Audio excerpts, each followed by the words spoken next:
Imagine if you went 7 whole days without consuming a single calorie, and at the end of that time, you stepped on your bathroom scale to see that you had actually gained 10 pounds.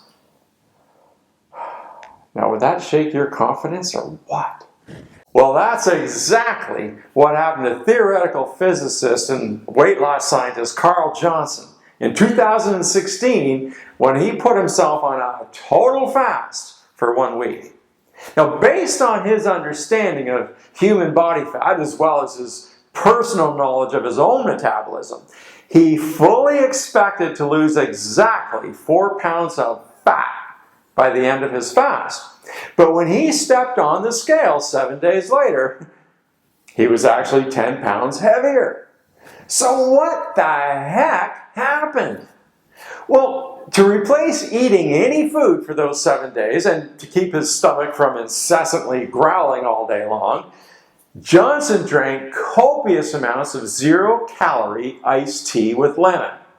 In fact, he drank 4.5 pints of tea each and every day, which added up to 32 pints over the course of his 7-day fast.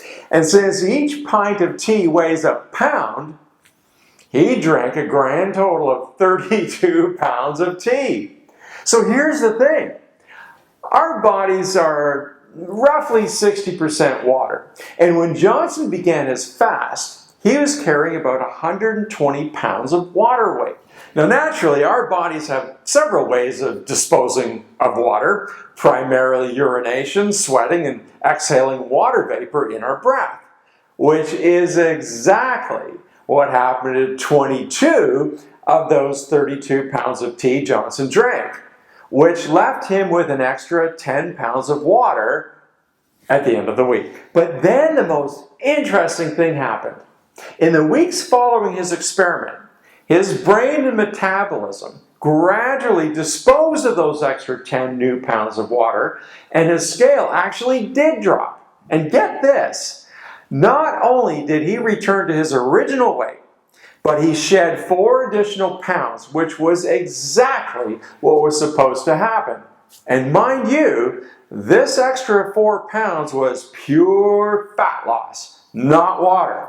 And we know that it was fat because not only was he finally 4 pounds lighter, but he experienced all the desired biological effects of 4 pounds of body fat reduction, which included a reduction in his systolic and diastolic blood pressure, which of course only stands to reason, since every pound of additional fat we carry forces the heart to pump blood to an extra 7 miles of blood vessels. That's a pretty powerful example of the dramatic difference between weight loss and fat loss, and how we can become hopelessly confused if our only form of measurement is the bathroom scale.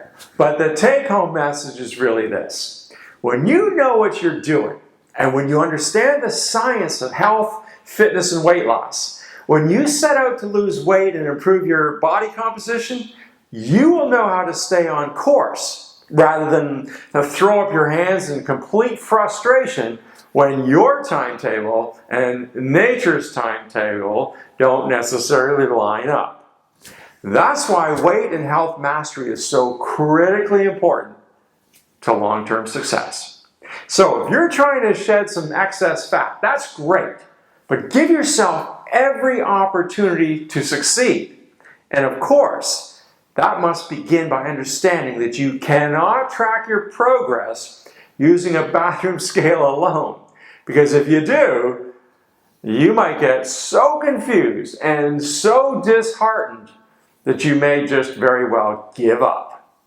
See, I weigh myself out of habit every day.